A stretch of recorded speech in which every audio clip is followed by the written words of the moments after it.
नमस्कार, मैं आकृति और आप देख रहे हैं इंडिया पब्लिक खबर।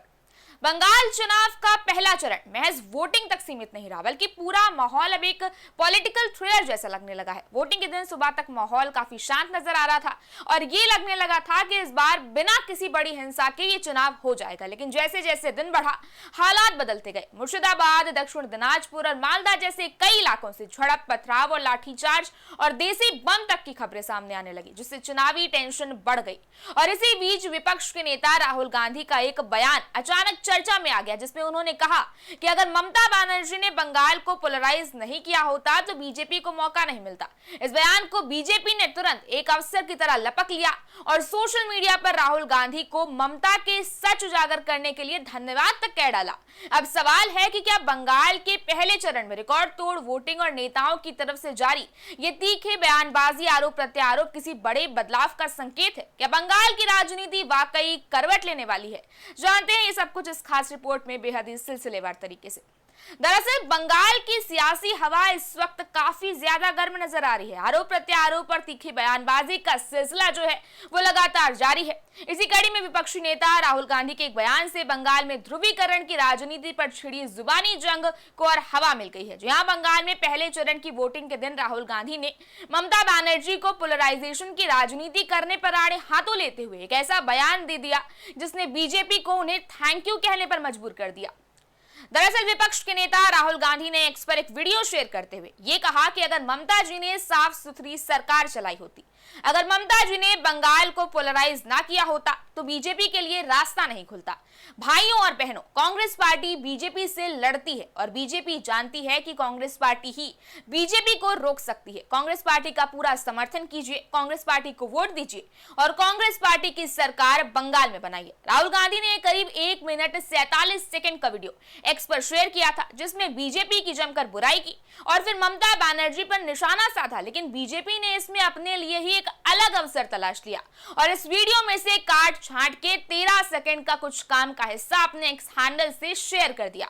ये वही हिस्सा है जिसमें राहुल गांधी ने ममता बनर्जी पर बंगाल को पोलराइज करने के गंभीर आरोप लगाए हैं। वीडियो शेयर करते हुए बीजेपी की तरफ से लिखा गया, राहुल गांधी टीएमसी के बारे में लगातार सच उजागर कर रहे हैं। राहुल जी, आपका फिर से धन्यवाद।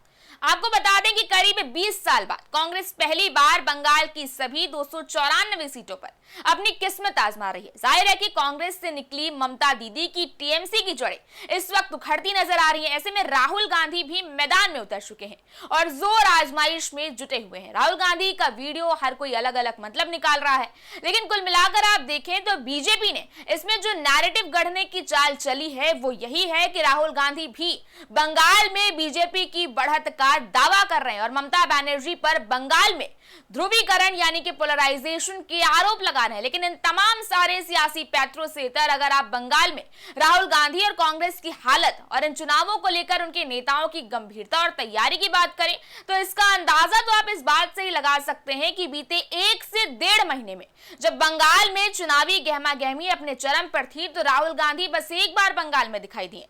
इसके अलावा ना तो उनकी बहन प्रियंका गांधी वाड्रा और ना ही किसी और बड़े नेता के दर्शन हुए। लेकिन अब जब बंगाल इलेक्शन का फेज 2 के लिए प्रचार अपने अंतिम दौर में है तो खबर है कि आज एक साथ ही राहुल गांधी की बंगाल में 3 रैलियां हैं। जी हाँ, 3 रैलियां, वो भी एक साथ। बता दें कि बंगाल का ये राहुल गांधी का सेकंड इलेक्शन टूर है। ये खबर ऐसे समय में आई है जब चुनाव के पहले चरण में रिकॉर्ड तोड़ वोटिंग ने सियासी समीकरणों को उलझा कर रख दिया है।